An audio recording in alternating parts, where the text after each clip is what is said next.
gravitational force? Mass times Pulls towards the center. 9.81. Okay, pulls toward the center. Mass times what? 9.81. Mass times 9.81. Yeah, it's like force due to gravity equals big G times. Oh, no spoilers yet. Oh, Yeah. no. I was about to be like, yeah, let's just Alright, get that's good, it. that's good. Okay. Good. No, I'm glad you know some of that already. Okay, before we start talking about the math, because the math will take over everything a little bit, especially the relationships, not so much the calculations. In AP Physics, we'll learn how to do the calculations, but you guys are going to be doing a lot of relationships with gravitational force. If the planet is this far apart, what will the relationship be? You know, stuff like that. And you'll understand what I'm talking about in a minute. But we're going to start with some of the theories really quick. This is really important to understand a little bit of history for just a minute on this part of physics, because it's so important what happened in the past. So all I want you guys to know about this stuff, and it won't be on the test too much, other than just their names and what kind of time period, when did they live, okay? I'm not going to have you do essays on these people's lives, though that would be a really cool project, but we don't have time for it. But I'm going to tell you in a couple minutes each of these guys, what they did, what their contributions were, and how they tried to kind of further science and physics. Okay, so Aristotle, he lived in the BCs, okay, like 384 BC. He was a long time ago. Aristotle was a philosopher. He wasn't a scientist, and there's a really big difference. Do you guys know anything like about philosophy versus science? What the difference would be? What do you know? I don't know how to explain it, but I know that there's a difference. It's like one's through more thinking in a sense, and one's through experimentation. Good answer. So Good answer. Yeah, but I asked the question, doesn't count. Okay. I would say philosophy, like it used to just be like knowledge essentially. Mm-hmm. So it's just like thinking about stuff, mm-hmm. Or science, you have to like prove stuff. So in philosophy, if you think the Earth is the center of the universe and no one's going to object to that, it's considered true, but it's just thinking. It's just a thought. It's just somebody's thought. It's just all thinking. Back in the days, and it's not been that long ago, probably not until like maybe 30 or 40 years ago. That's like really recent in history. Like 40 years ago, probably, most of the colleges around our country at least, and actually over in Europe also, most of the colleges had a college of philosophy. That would have included all your sciences, including math, everything. That was the College of Philosophy. Rather than going to be part of the School of Medicine or the College of Science or things like that, it was the College of Philosophy. Now, science had changed already way before 40 years ago, okay, but they still called it the College of Philosophy, including like, what is a PhD? Anybody know? It's a PhD. Oh, I looked this up. It was like, actually, maybe it's changed now. Maybe it's like a doctorate of philosophy, yes. Except that's not right. Maybe it's not anymore. I should look it up. It's something dealing with like you are a person of philosophy or something. Philosophy weird like doctor. That. No, doctor of philosophy. Okay, yeah, that's what it is. PhD is a doctor of philosophy. But it's just like first. And you would get a PhD in physics, you'd get a PhD in mathematics, you would get a PhD in lots of these subject areas. If you're a medical doctor, do you know what you get? What kind of doctorate degree you get? MD. An MD. Do you know what kind of degree you get if you are a lawyer? Or a judge? Justice. A JD, it's a Juris Doctorate. Oh. Okay, so there's lots of different, anyway. But philosophy's been around forever. Aristotle, he was a philosopher. Okay, he made lots of observations. He thought about lots of stuff, and he made some statements after observing the world around him and talking with lots and lots of people. He was a teacher. He taught tons of people. So imagine if Mrs. Floyd taught for 30 years and retired, and all of those students that she taught learned all the wrong stuff. And they went and grew up and became teachers and taught all the wrong stuff. And Wow. they went and became teachers and taught all the wrong stuff for so many years. Okay, because of observations taken back in 384 BC. Okay, Aristotle said that the Earth was the center of the universe, the center of the known universe. They didn't really have terms like galaxies yet or solar systems, but they would say the word universe, even back in his day. And he said that the Earth was the center of the universe and everything circled around it. Everything. That's what he said. Why do you say that? That's what it looked like. That's what it looked like. That's what it looked like. Okay. Why? Yeah, that's what it looked like. You get up in the morning, you see the sunrise in the east, it goes down in the west, it looks like it's going around you, right? From our perspective, he was kind of right if you think relative motion, like relatively, the sun looked like it was going around us, right? Okay. Fast forward just a little bit. Okay, we've got Ptolemy. Ptolemy was an interesting fellow. He also had no equipment, didn't have telescopes, didn't have any real good tools or anything, was an observer. One of the things Ptolemy observed, it was kind of interesting, was that he observed a ton in the night skies, and I'm trying to find more of my markers. He saw things like, if you have the Earth, and out here you're standing on the Earth and you're observing the night sky, you're looking up because you don't have any tools, but you've got eyes and you can see stuff. And he would write down these charts and these data tables of where things were. He had compasses that he could measure angles and see where something was at this time, this night, and then the next day measure the next angle the next night at the same time, and try to get some relative positions of different things. And something he noticed that was different than what, different than Aristotle's observations, was that he was noticing that sometimes it looked like a planet or a star would be moving like this, and then for a couple days it would look like it went like that. Okay? And it was going backwards and then forwards again. Okay, but what was really happening is it was revolving, it was moving, and we were moving, the Earth was rotating and revolving, How long did he do this? a long time. Okay, good question. Yes. A long time. Some of these guys were philosophers and scientists their whole lives. They just were always observing it and recording their data. They didn't have cell phones to play on. They didn't have YouTube to watch. We allow the world to teach us through YouTube and stuff like that. Anything people say, you have to kind of really be careful and a very good critical thinker. Critical thinking is very important today because so much information is given to you so freely, but some of it might be wrong as much as his stuff is wrong, right? So we have to be really careful. But he called this retrograde motion, okay, and made this whole entire big schematic of how their universe worked, how planets move back and forth and stuff like that. It was crazy. But he's trying, right? He's trying. Okay, all of their efforts and all of their trying taught many, many students over many, many centuries lots and lots of wrong things. Okay? It took a long time. Some of their teachings became almost religious in nature. The churches of the time would sometimes behead people if they said anything different than that. They would lock you up or kill you. So it was kind of a tough time to do any other kind of research. Okay, fast forwarding to the 1500s, okay, there were 4 guys we're going to talk about really quick. Very important in the transition from this philosophy to a time of science, where people stopped just looking and then thinking, but they started measuring very carefully with some tools that they started to have, which was kind of cool. Okay, first guy I want to talk about is Tycho Brahe. His name is Tycho Brahe. Let me give you his whole name. It's Tycho. Do we need to know his whole name? I want you guys to know his name, Tycho Brahe. Tycho. This is a very important person in the history of physics and astronomy. Okay?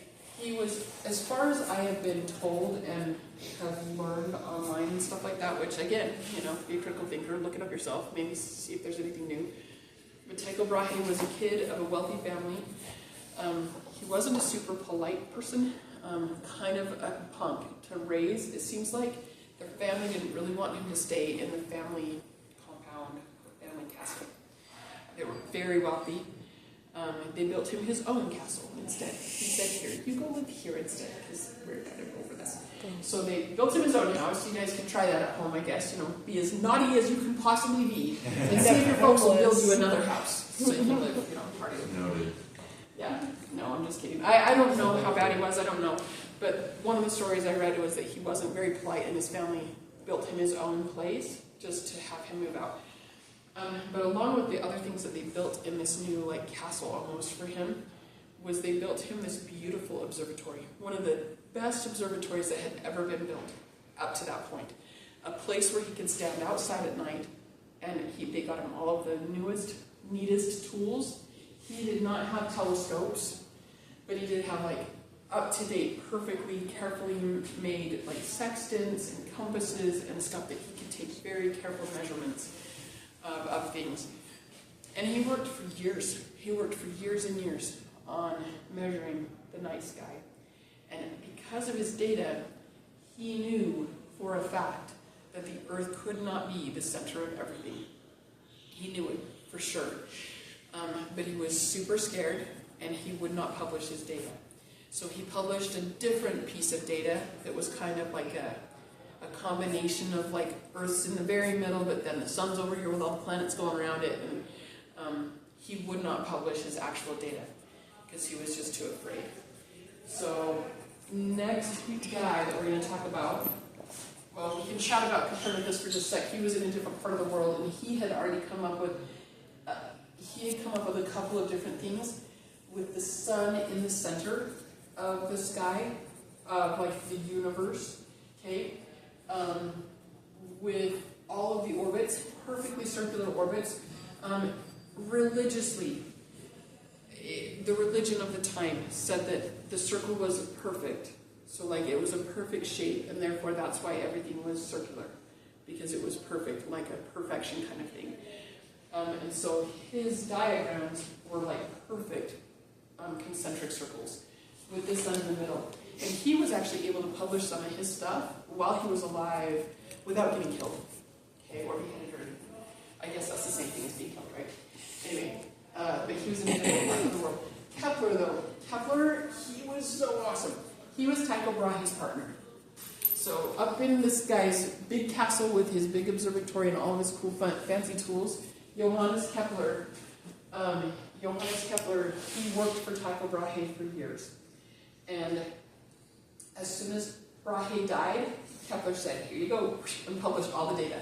Took all the credit, got all the glory. So there's Kepler's first law, second law, third law. You guys get to learn all of those. Okay, they should have probably been Brahe's first law, second law, third law, but Brahe was a chicken. Kepler was brave, and he said, here, this is what we have found out. About the same time, Galileo was doing his work and doing his research, doing all of the experimentation. We talked already about how he wanted to find the acceleration due to gravity, and he rolled those steel balls with the water drippy timer that he built and stuff like that, and all of the efforts that he put in. Galileo heard of some people that were working with optics. Transparent glass was a brand new thing. They didn't have transparent glass before this time for very long. Real, true transparent glass was fairly recent to this time period, and lenses were a new thing. And they were just finding out that if you put a lens and another lens, you could see really far in the distance, and people were making spotting scopes and spy glasses for pirate ships and stuff like that at this time. Galileo decided to make something like that, and he made himself a telescope that would magnify by I think it was 30 times. Okay, that's My phone can do you can do that on your phone. You can 30 times That's zoom so the moon weird. at any time you want to, right? They didn't have that technology back then, but a 30 times telescope, he was able to see something no one had ever seen before, and that was the moons of Jupiter. Have you guys ever had a chance to see the moons of Jupiter? It's amazing. It's the most amazing thing. I have gotten to see them through a spotting scope that we have at my house. It's really cool. So hypothetically, Yeah. my phone camera that can zoom 30 times can see the moons of Jupiter. It's possible, but probably not. The sensor, though you might be able to see them through the phone. It's a good question, first of all. Yes, because I'm cooking. Nice job, girl. You might be able to see them through the screen of your phone, but to actually like snap the picture and have it take, you probably have to have some adjustments made to your sensor and the shutter speed and stuff like that. You might be able to get it. I don't think so. Would a long exposure shot work? I don't know. I actually don't know with the phone. I have tried to do things with my phone that you'd think you should be able to do. Like when I hold my phone up and look at the moon, it looks pretty good. And then when I click take, It's just like this white. fuzzy little blob, you know? Like, it's not the same. I don't know why, but the sensors and it's not quite as good. But sometimes you can use a telescope or a spotting scope, and even just a pair of binoculars are sometimes strong enough to be able to see the moons of Jupiter. And you can put your camera on the back lens, and then you can get an actual picture of what you're seeing, which is really cool. So, yeah. Anyway, Galileo saw some really cool things.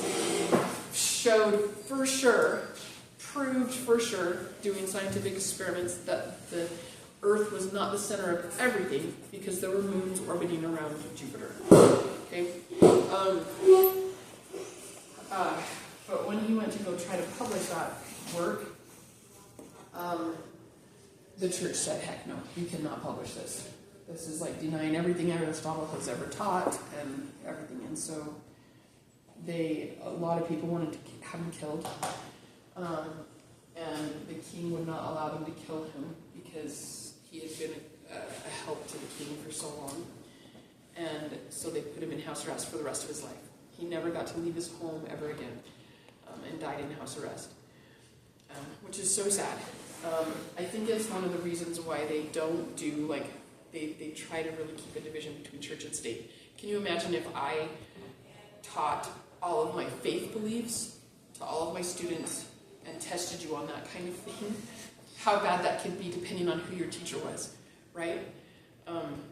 It's really important in this kind of an educational setting to have science and religion kind of be a little bit separate. You can have your own beliefs about it. I personally believe someday they'll be the same. You know, once you know, but I don't get to teach about that kind of stuff in class. Okay, so anyway, that's where we're starting. Galileo, we're going to skip some of this. I want to keep going forward. We have so much to do, and I don't want to get caught up in too many YouTube videos. You guys can YouTube all day long. Okay, but there are a couple things I need you to know about, and one of them is Kepler's 3 laws. This video is being completely freaky when I was trying to play it. Let's see if it'll actually play. I might look it up on YouTube. Oh, I'm totally off on YouTube.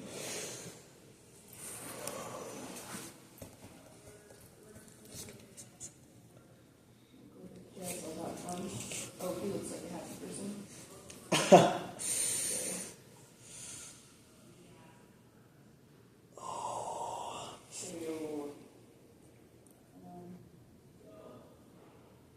In 1609, Johannes Kepler published Astronomia Nova, a book containing 10 years of his efforts to understand the orbit of the planet Mars. He is using state-of-the-art astronomical observations from his mentor and employer, Tycho Brahe, who was famous for generating an enormous amount of high-quality data, and he needed to find the best explanation for the motions of Mars, a very tricky problem.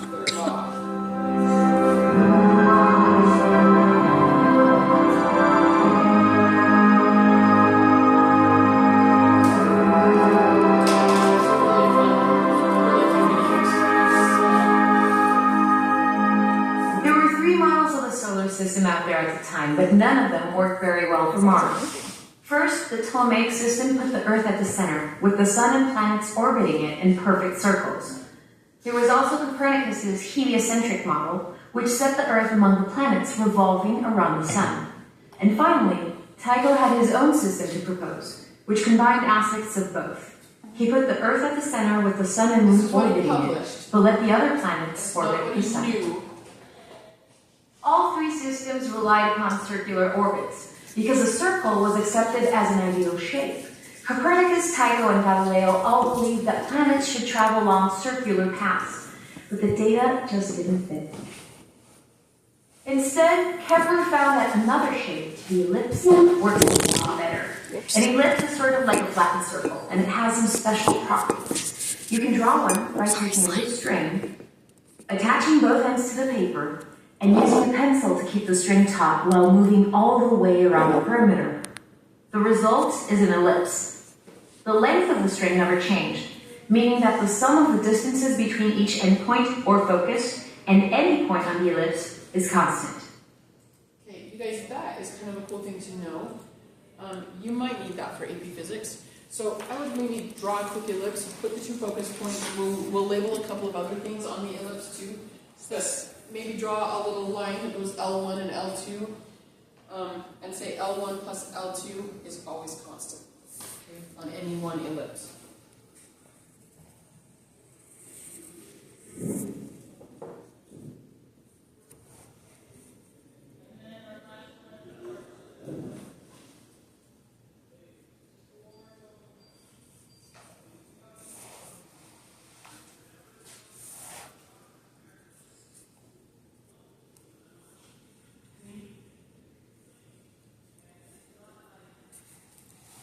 Point on the ellipse is constant. In Astronomia Nova, Kepler states that Mars travels in an elliptical orbit around the Sun, which is at one of the foci of the orbit. Later on, he extended this first law to include all of the planets and demonstrated that this shape fit the available observations. The further apart the two foci are, the longer and skinnier the ellipse. And this skinniness parameter is called eccentricity. Comets can have very eccentric orbits, coming in quite close to the Sun before traveling back to the outer reaches of the solar system. On the other hand, in a perfect circle, the two foci would lie right on top of each other, right at the center. The orbits of the planets in our solar system are not very eccentric at all.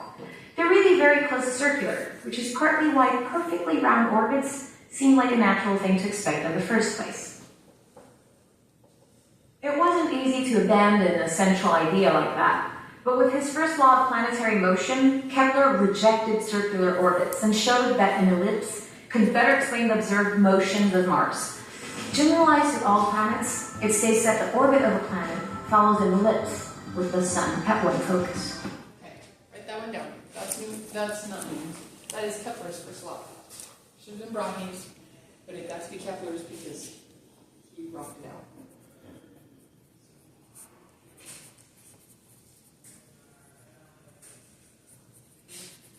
This one was kind of a generalized statement and just,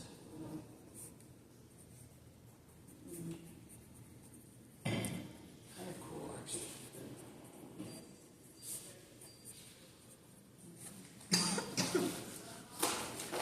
And But- what's the other focus?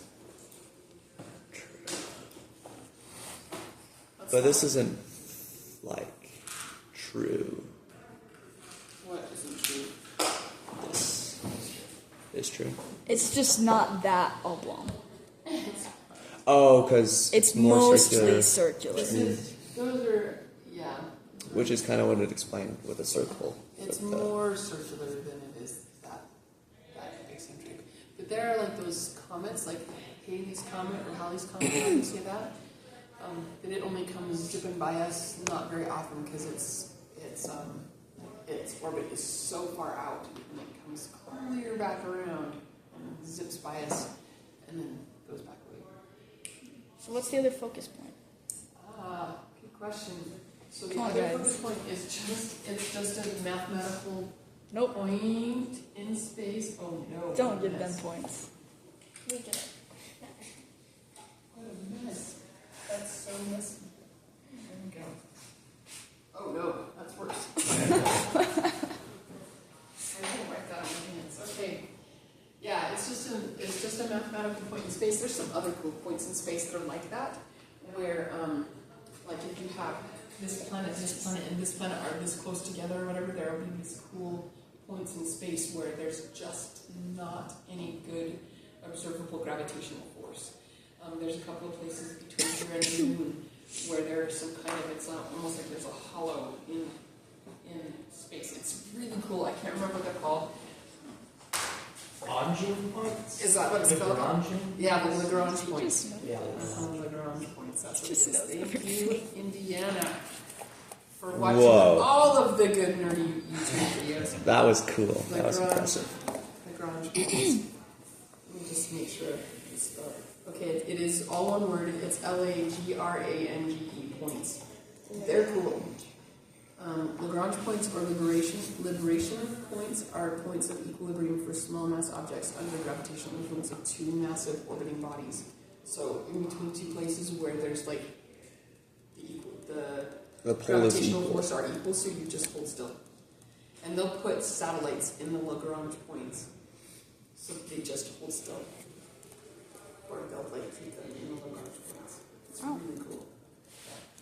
So anyway, there's some kind of cool mathematical points out in space, and like that's obviously come a long ways since the 1500s. But okay, let's go ahead and look at Law 2. This one is also very important. We will be doing calculations with this one in this class. So kind of an important one to know about.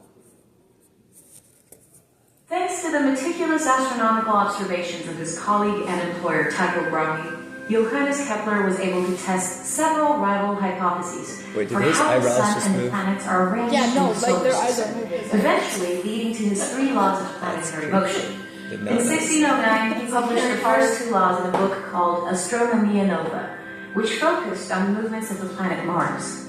Mars was something of a conundrum. Its observed motions didn't match any of the proposed models of the solar system, which involved circular orbits.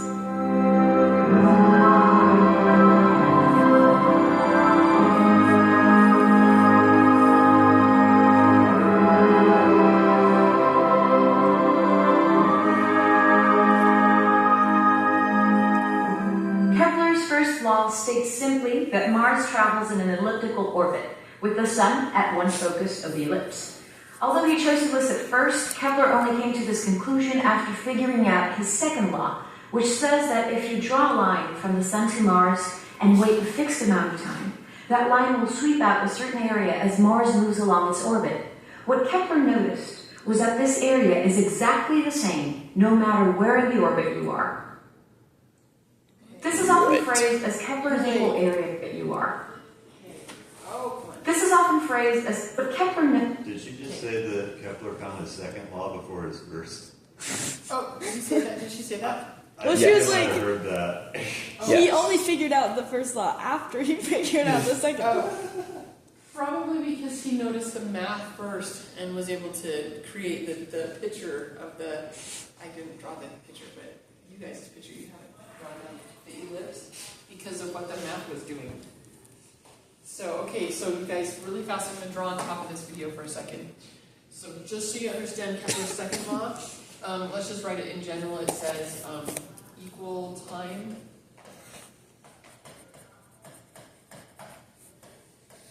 equal area.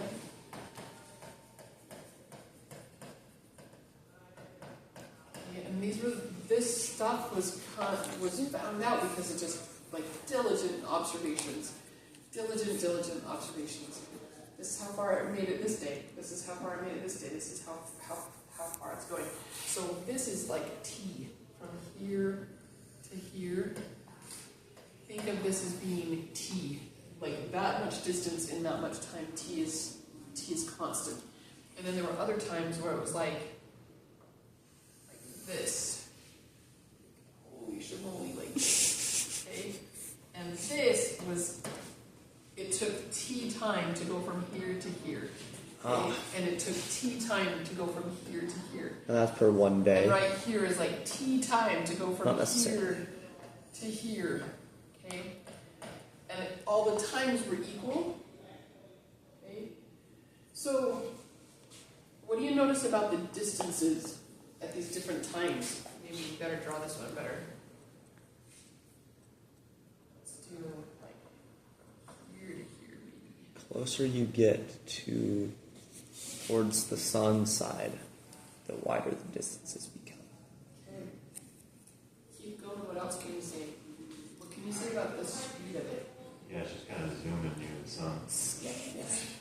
Which kind of makes sense. It's going this far in this much time. It's going this far in this much time, and then it's going this far in that same amount of time. So it's going very slowly after. It's like a hammer on a chair spin thing. Out here, Yeah. but when you get close to the center, you're like, and you slap around that side. So you're going really fast on this end. And Have you slow on heard this. them talk about things like on movies? They'll say stuff like slingshot around the moon or whatever. Slingshotting around different planetary bodies. Okay. Noticed was that this area is exactly the same no matter where in the orbit you are. This is often phrased as Kepler's equal area and equal time law, and this law works because Mars doesn't move at a constant velocity. It speeds up the closer it gets to the Sun. So if Mars is approaching perihelion, the point in the orbit nearest to the Sun, it's traveling faster than if it's at aphelion, the point that's farthest away. In the first case, the line connecting Mars to the Sun is very short, but because the planet is moving faster, it covers a lot of distance. In the second case, the line segment is much longer, but Mars also moves more slowly. Either way, the area swept out in a fixed amount of time is the same.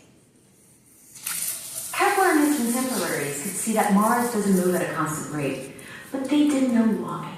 This inverse relationship that Kepler proposed between distance from the Sun and orbital velocity could explain the puzzling observations of Mars' movements, but only if the orbit is an ellipse. A circular orbit would mean no change in distance from the Sun with time, and thus the velocity would be constant as well. These two statements, that Mars travels in an elliptical orbit and that its speed varies so that the Mars sunline sweeps out equal areas in equal time, were generalized to include all planets in 1621, and they constitute Kepler's first and second laws of planetary motion. The second law, it turns out, is also a consequence of the conservation of angular momentum, which was not a concept known to Kepler in the 17th century. Angular momentum is a measure of the amount of rotational motion in a body or system of bodies, like Mars and the Sun, and in the absence of outside forces, it's a fixed quantity. This implies a trade-off between the distance at which Mars orbits and its velocity, like Kepler noticed. Just as an ice skater spins faster after pulling her arms closer to her body, Mars has to move faster when it gets closer to the Sun. Kepler's statement that the area swept out by the Mars sunline is constant is equivalent to the statement that angular momentum is a constant as well. That is to say, that it's conserved.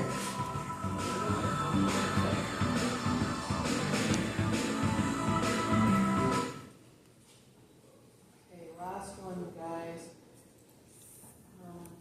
Oh my goodness. This is not a video.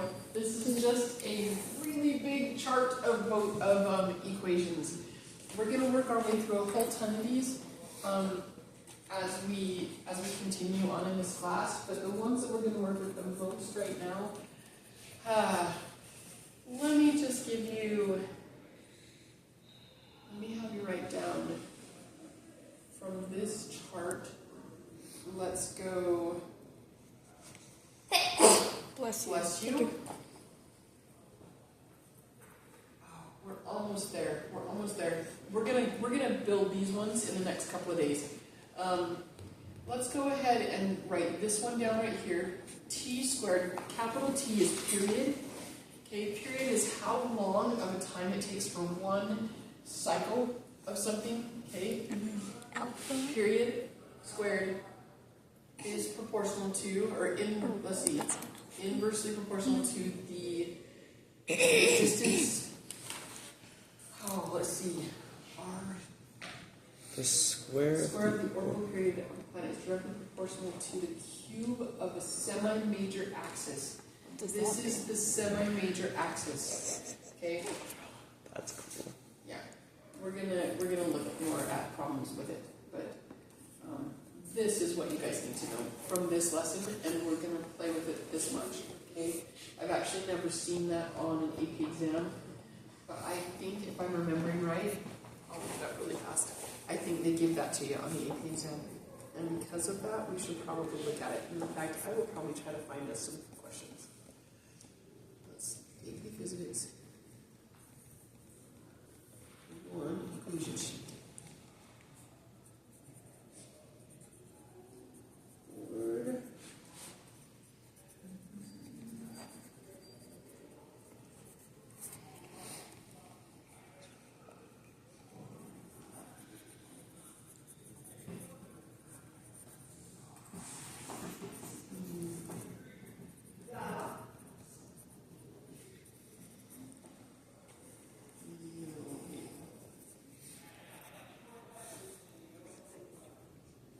Actually do not.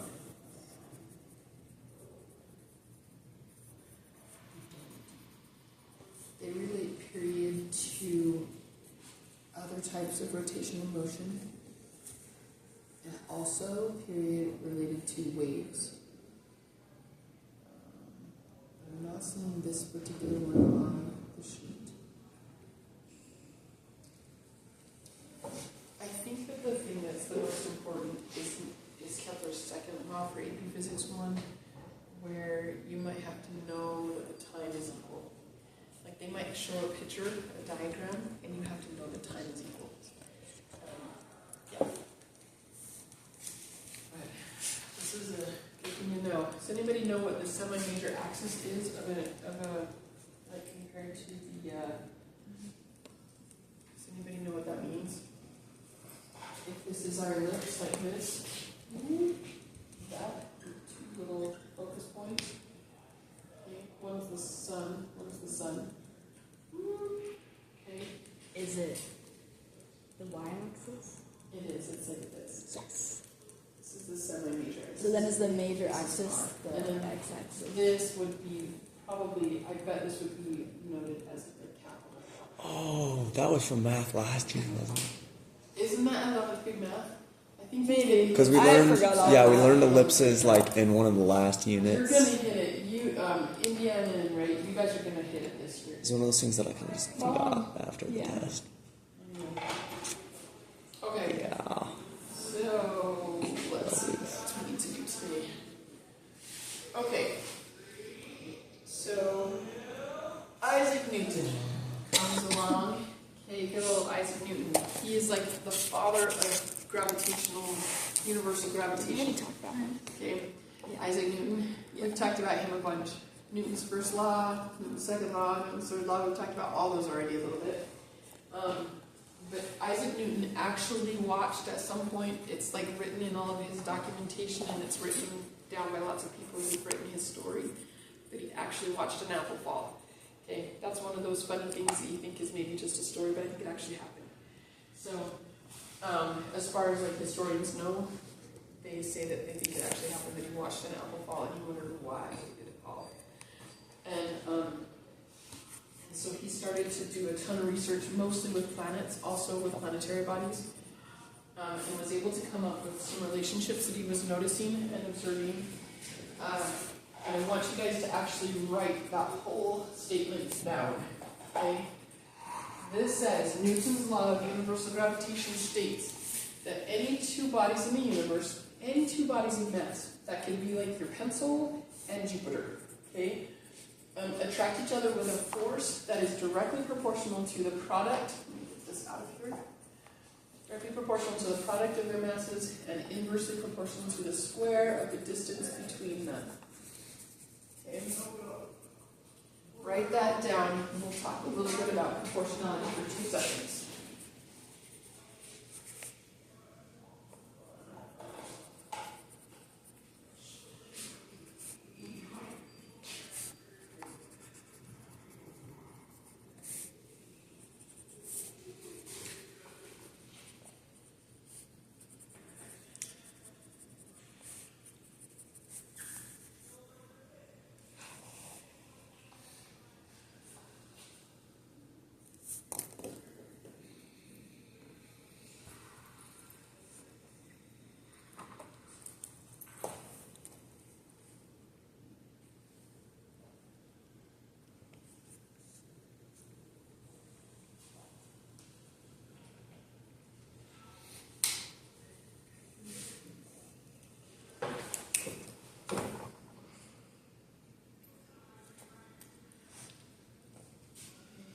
This has a ton of like big words. You guys from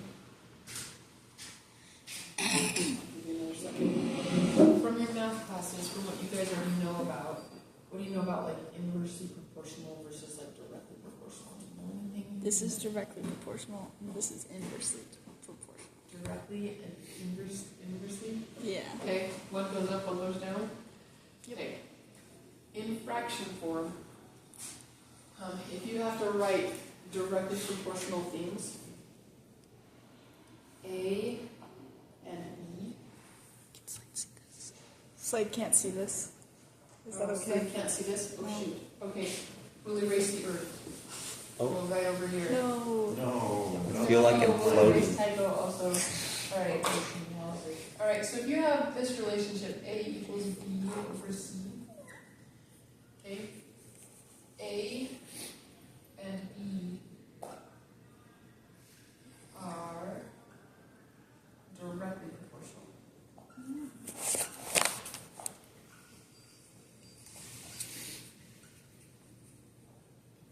How do you spell proportional? Is that right or is that completely off? I think that looks good. Proportional? So what that means is like if you have A is equal to like 3/6, okay? If you make this bigger, A gets bigger. Okay? So if B gets bigger, A gets bigger. They're directly proportional. When one gets bigger, the other gets bigger. Okay? So like if I made this all of a sudden 12, okay, what happened to this? Got 4 times bigger. 4 times bigger. Okay, it got a lot bigger. Okay? Alright. A and C are inversely.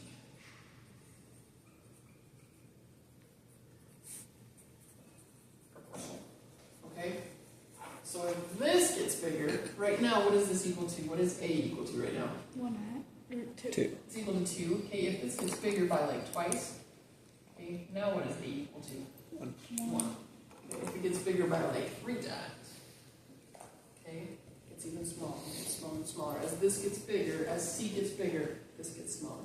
Okay, you guys have to understand that relationship really clearly for the AP exam. I So- guarantee that at some point on the AP exam, you are going to need to write the words inversely proportional to or directly proportional to. Do C and B have a relationship at all? C and B, these guys? Yeah. It's a good question, Kate. What do you guys think? Let me give you a second to try I to had answer 4 that good one. questions today, What did you guys. say? What was the question? Do C and B have a relationship at all? Or is it just random? Oh, In the same.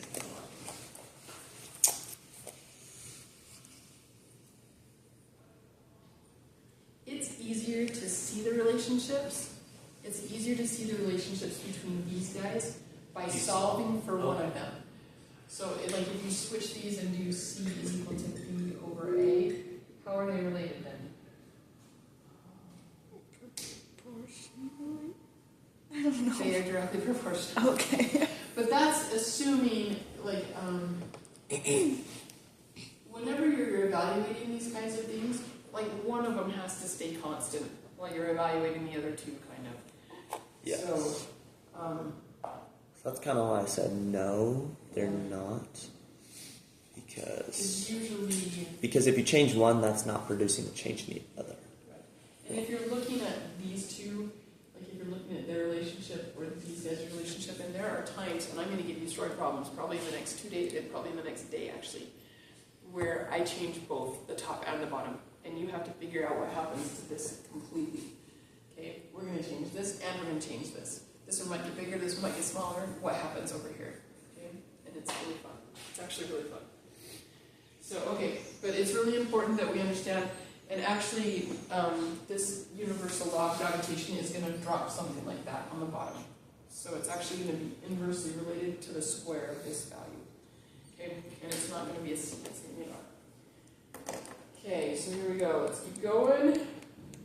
Okay, we talked about this already in here, right? Biggest apple tree ever. Oh, yeah. And like if you launch, it will fall, and if you launch at a fast enough velocity, it will fall, and it'll keep falling and falling and falling and falling.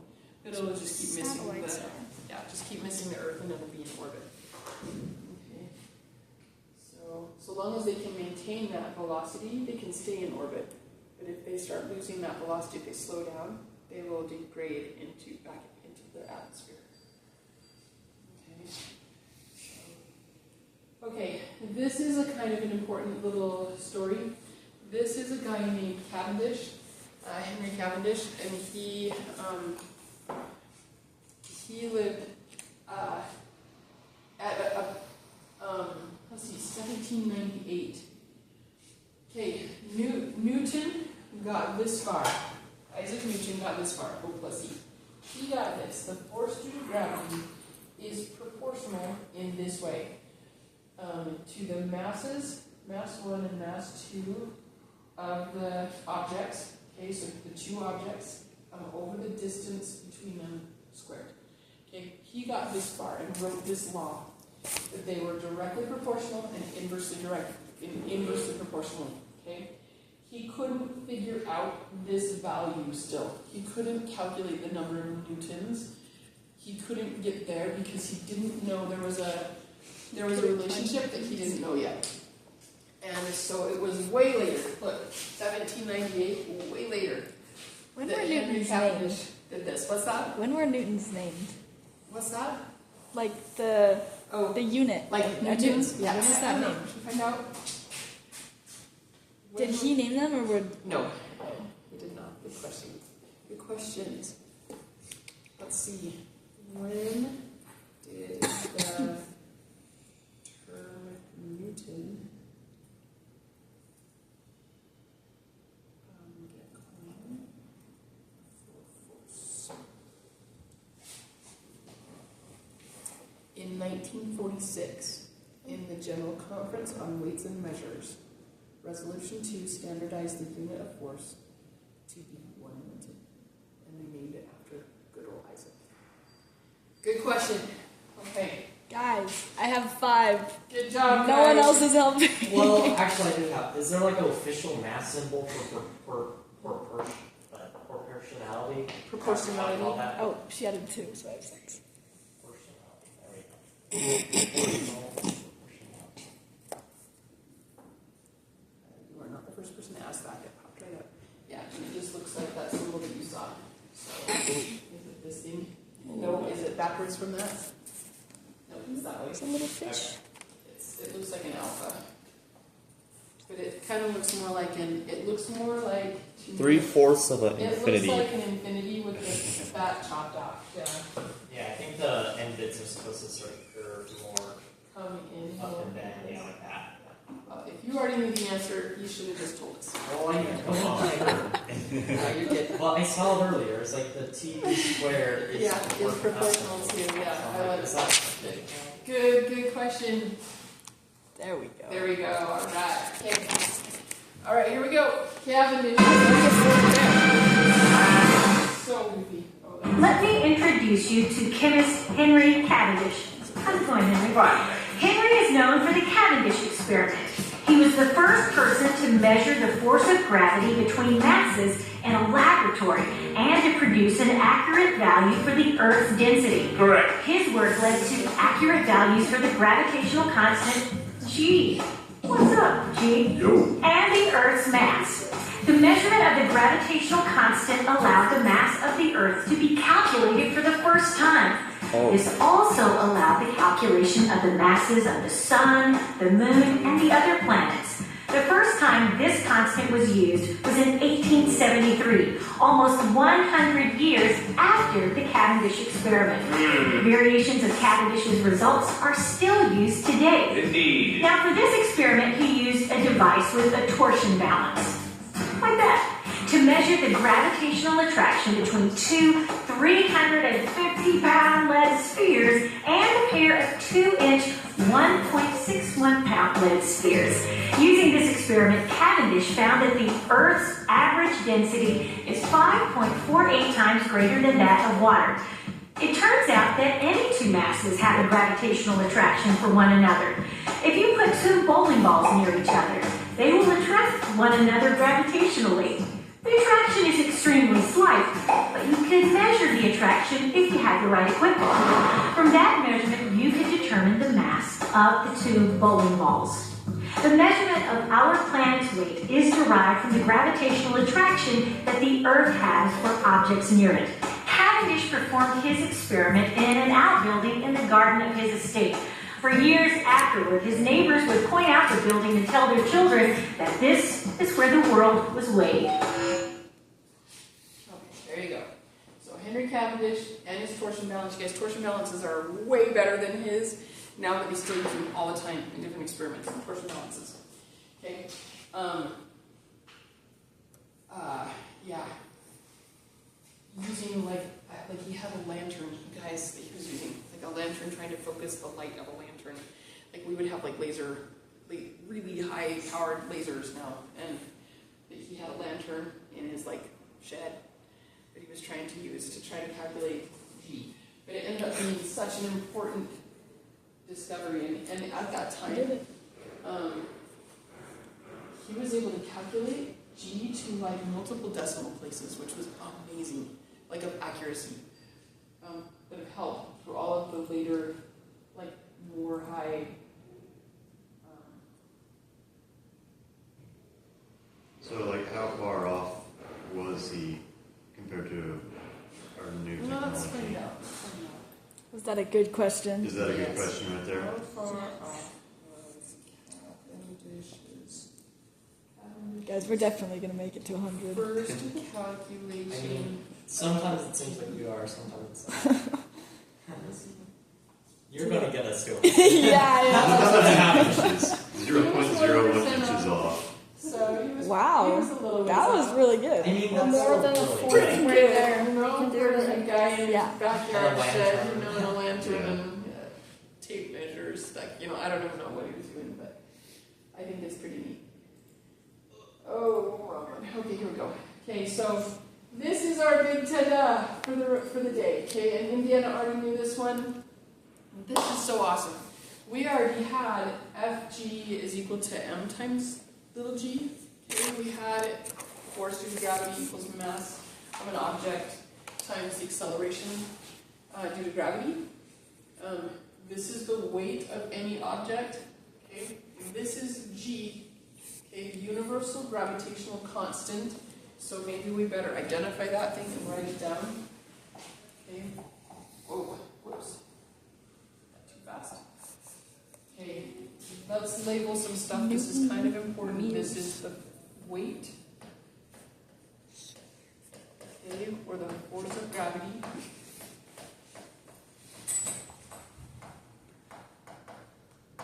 Okay, this is the universal gravitational constant. Can't write on this thing, it's terrible. This is the number G. Okay, is that a big number or a little number? Little number. Very tiny, so tiny, okay? This is the mass of one, usually M1, usually is the planetary body. So like Bigger one? some large, the larger body of mass. Okay, and this is usually a secondary small body of mass. Okay, and then this, R, is the radius of orbit. Okay, and sometimes we're not actually orbiting, we're just standing on the surface of the Earth or something like that, but it's the distance. R is the distance between the two centers of mass. We talked about centers of mass, right? When we were throwing hammers and stuff outside. Oh yeah. Okay, centers of mass. You have to go to the centers of mass for these calculations. Okay. Oh, that is terrible handwriting. It looks great. Yeah, that's terrible. And check out these units for G. You gotta love this, right? Newton meters This squared. is unfortunately over not kilograms units. squared. This one has lots of units. Newtons, meters squared, kilograms squared. Okay. Alright, you guys good? All good. More or less. Got it all? Okay. Moving on. Okay. How much time do we have, you it out in 20 minutes. 20 minutes? You said we wanted us to help with the new one. Alright. Let's go ahead and write this last little equation down. And if you guys want, you can put both of these equations in the back in the book also. This is little g. This is acceleration due to gravity on any planet. Okay, you can calculate it using g. So what's big M? Big M is going to be the mass of the. Good question. Okay. Big M is the mass of the larger object. So a lot of times they'll capitalize the 1 and they won't put like M1, M2. They'll just do big M1. Okay. What begins with M? Let's see. Have you guys ever read that book? Kate is one closer. It's a Dr. Seuss book. You're the only one. Oh my god. Dr. Seuss's ABC book. Big A, little a, what begins with A? And Oh, it's maybe. alligators and- oh no, I think that's I'm- Maybe. It's like a wolf. Let's see, that's a different one. Yeah. Big M, little m. Okay, big G M over R squared. Okay? So you can calculate if this is like the universal gravitational constant and then the mass of like Mars and then the radius of Mars squared. You can figure out the acceleration that would be experienced close to the surface of that planet. If there is a surface of that planet. On Mars? Oh, did I say Mars? I said Oh, Mars. on Mars, yes. Close to the surface of the planet. I was thinking Jupiter, but I said Mars. Okay. Here we go. Gravitational field strength, you guys. They talk about the field lines as being parallel to each other. This doesn't look super parallel right here, but they like, I don't know, like in a small As you area. zoom in, As in a small area, it would look like parallel lines. And they vary depending on how high up you are. Like 9.81 is a little bit, like it varies further down on the decimals where you are, how high up you are, how far away you are from the center of the Earth. Okay.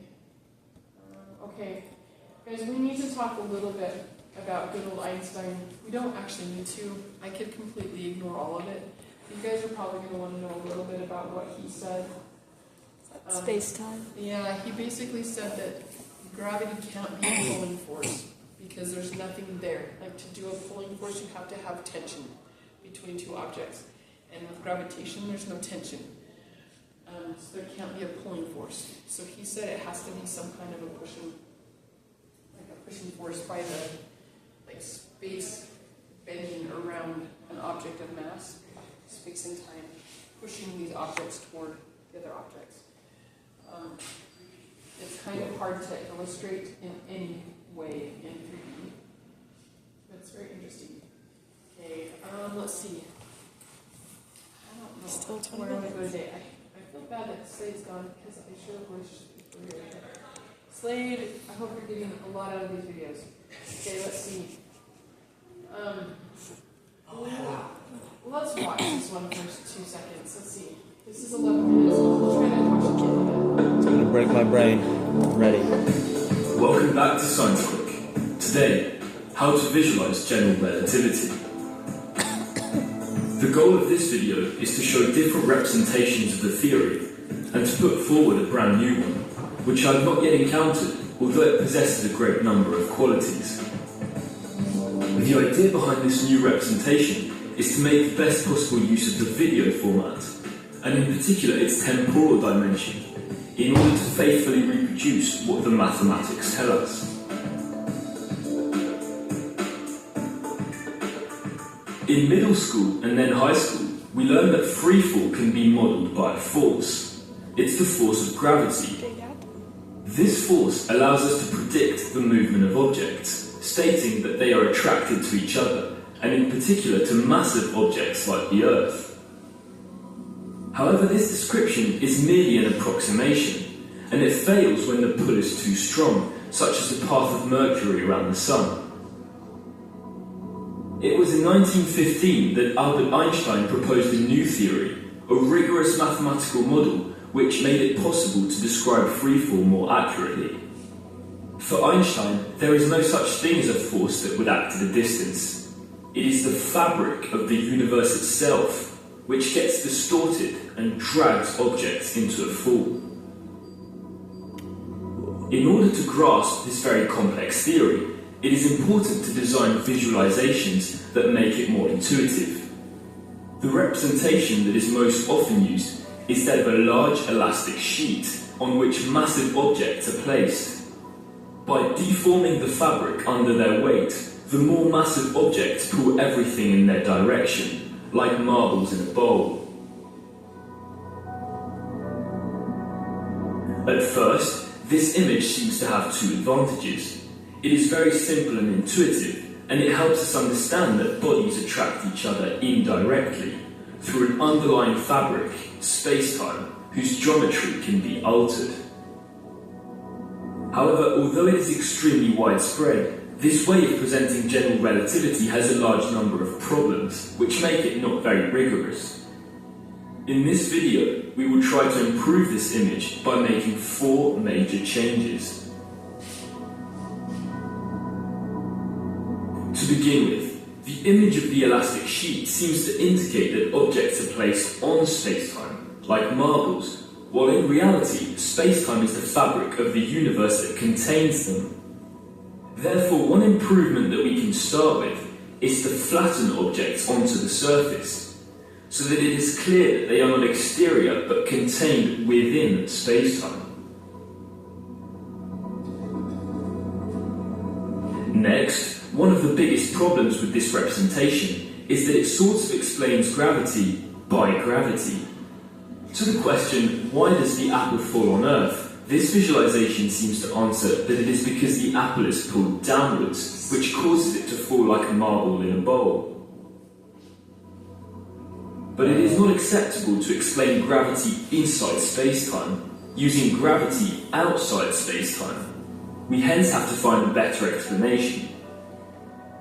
In particular, it is more rigorous to say that if objects follow the well created by the Earth, it is because they move in a straight line but within a curved geometry. When they fall, objects move straight ahead, but the curvature of space-time gives us the impression that these trajectories are deflected. To understand, we can imagine the surface of a sphere on which 2 ants would head north. At the start, the 2 paths are parallel, and we might think that as they progress straight ahead, the 2 trajectories will never cross. However, the 2 ants end up meeting at the North Pole. This is possible thanks to the curved geometry of the sphere, on which straight lines tend to get closer to one another. Inside space-time, the phenomenon is similar, and objects seem to attract each other when they are simply following the curved geometry in straight lines. However, this picture of an elastic sheet is still misleading. Indeed, one could think that if space-time can bend, it is due to the existence of a higher dimension. Here, for example, the 2-dimensional sheet seems to bend into a 3rd dimension. In reality, this is not the case, and the mathematics of relativity do not require any higher dimension for the universe to bend. It is therefore preferable not to represent this sheet seen from the side, but rather from the top, with a grid to illustrate the curvature. While we're here, this also allows us to restore the 3 dimensions of space in which we live.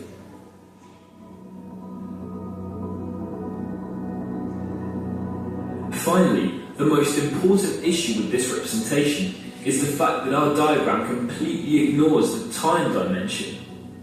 Space-time is an object with 4 dimensions, 3 dimensions of space, but also 1 dimension of time, which can equally bend and curve. Faithfully rendering a 4-dimensional geometry is strictly impossible, and we therefore have to find a trick. A first idea would be to add small clocks to our diagram at each point of the grid. In this way, the space grid becomes a space-time grid, and we understand that time can flow differently depending on where we are. That being said, adding clocks to our diagram doesn't give us much more intuition, and in particular we still don't really understand what causes objects to fall. If we drop an apple, for example, why did it start to move towards the Earth? To really understand, it is necessary to remove one dimension of space to represent the dimension of time. In fact, it is the time component of the curvature which explains gravity. With such a diagram, we see that the apple is always in motion. Even when it has no speed at the start of its fall, the apple is still moving in time. It progresses towards the future. When no force is applied to the apple, the curvature of spacetime will gradually bend its trajectory between a temporal speed towards the future and a spatial speed towards the ground. The apple moves in a straight line, but the curvature of spacetime rotates the orientation of this straight line between time and space.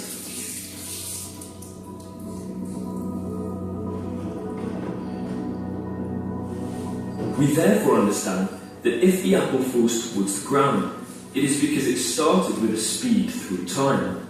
The curvature of space-time generated by the Earth has merely converted this temporal speed into a spatial speed. So, okay, you guys, this is all just somebody's ideas, okay?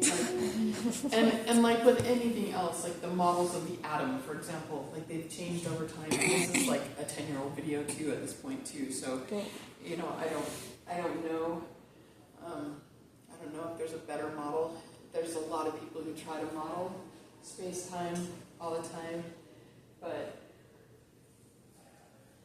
just know that the calculations that Einstein did and the calculations that have been done since Einstein's time have changed a few thoughts about Newtonian gravitation, but in AP Physics 1, we stay in Newtonian gravitation. Okay, so that's all we have to know about in this class. But I think it's important for us to know that there's way more. Okay, there's so much more out there. And that when you get up into higher level physics, you'll be exploring things that are much more complex. One of these years, I'm actually going to get to go and do my doctorate, and someday I'm going to study this stuff. Ooh. I don't know when that is ever going to be, you guys. Okay, there's one more thing that I want to talk to you about really quick for today. We're not going to go into these ones today. I need to talk to you a little bit about the Big Bang evidences. They have been, lots of them have been proven completely wrong at this point, but or added on to the point where this has been kind of not talked about a ton. But I want to show you this one. This is really fun, just when we're talking about gravitation. Does anybody know about tides? You guys know a little bit about tides? Do you know a little bit about tides? Okay, has anybody ever lived near the ocean or been near a tide? Where did you live, Kate? I lived on the Emerald Coast. Where? And by the Gulf of Mexico. Oh, by the Gulf of Mexico? Cool. Okay. Tell me about tides. What happens? Well, sometime during the day, the water will be up here on the beach, and sometimes it'll be down here on the beach. Okay. And it's because of the moon. It's because of the moon? Yeah. The gravitational, yeah. Because it's like pulling it.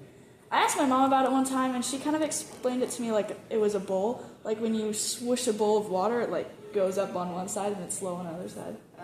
Yeah, kind of. So, okay, so let me show you really fast. This is as good as it gets. Does anybody else have anything in the end? Do you have something to add yet? Or, Like add a yeah, to add to Kate's?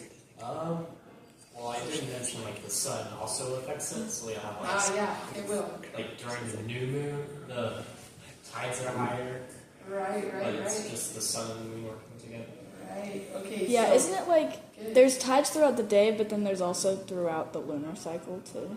Right, and the lunar cycle does still. Well, it's just the amplitude of the tides. Yeah, so let's talk about it, because the moon is going to be like in different places around, right? Around the Earth, actually, this direction. Okay, so it's going to affect things as it orbits around. But what happens is,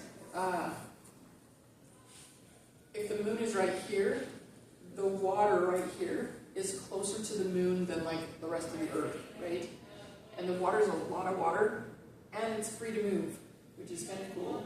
So the moon can pull it, it's closer, and the radius between this and this is so much smaller. The gravitational force is greater right here. Okay, and because the water is free to move, it can kind of pulled toward the moon. At the same time that is happening, this part of the Earth is much closer to the moon than like this water over here. Okay, and because of the inertia of this water, it's just trying to hold still. It's trying to just hang out. The Earth gets pulled closer to the moon, and this water gets left behind a little bit. Okay, it's just still kind of hanging out over there. And as the moon moves around, it'll pull the water here, pull the Earth, leave this water behind, and so you'll end up with tides, high tides twice a day as the moon goes around the Earth. It's kind of cool. Learn about the tides. Come and tell me more about it, because I don't know very much about them. All I know is that when I was my family and I drove 5 years ago, no, less than that, like 4 years ago, we flew to Boston for a family trip, just me and my 2 youngest sons and my husband. And we went to Boston, and my son Thomas had taken his drone, and we had driven up to Maine. We were on the Maine coast, somewhere on these beautiful rocks. I don't know where we were. It was beautiful. There was a lighthouse, and my son was flying his drone around. My older son and I had stayed up on the sidewalk, on the walkway, and he was launching his drone off of this brick wall, this cool like rock wall. And my little boy and my husband had gone out to the beach, and they were hopping on these rocks, and hopping rock to rock and rock to rock out on these rocks. And there were all these tide pools and everything. It was really cool. And then my son landed his drone, packed it up, took it in its little case, and we went around the rock wall and went down onto the beach. And we started hopping on rocks back out by my husband and my other little boy. And we got out to this big rock, and we had all like converged on this big rock. And my son's like, "Oh, I'm gonna get a family picture." And so he unzipped his case, launched his drone, flew it up, took a picture really quick, landed his drone. It took like 45 seconds. Like literally the whole entire picture process of us going like this to the drone took like 45 seconds. And he landed it again, zipped it up in his case, and we turned around to go start hopping back. No, it's fast. And we could not stop. We could not back. There was water everywhere. The tide had come in. It was the craziest thing. Like even as the waves were going out, it was still too high to get to the next rocks over. So my husband, who has pretty long legs, jumped really far and made it to one rock, and he was able to help the boys get over onto the next rock, and then we could get back in. But like I was the last one, and the few seconds that it took us to get those guys off the rock, it was even higher, and I could not get in. It was March. It was freezing. And so I just like hurled up my pants and just hopped in and walked back to the beach. You know, it's really funny when there's like people on the beach and then they'll have to start moving their things back. Yeah. It came in so fast. I had no idea. It was so amazing. I had no idea. I did not know. That was the coolest experience I've ever had with a tide, and it was scary, but it was cool. I was like nerded out, but I was scared at the same time. It's also cool to see the sand. Like when it's at low tide, you can see where high tide is because of the sand. It's like shapes far. Differently. Like the high tide and low tide it's a big difference in the tides are cool, and that's all because of gravitational forces. However you look at them, it's causes tides. I thought you were going to say your drone had been, like you set it down to go hop on rocks and it got eaten. No, he'd have died first. He'd have saved his drone and lost his life probably over the drone. But no, he's funny. Okay, so I think we're going to call it for today, actually. I don't want to move forward any more than that without Slade here. So, do that thing and we'll... Bye, Slade. Bye, Slade. Bye, Slade.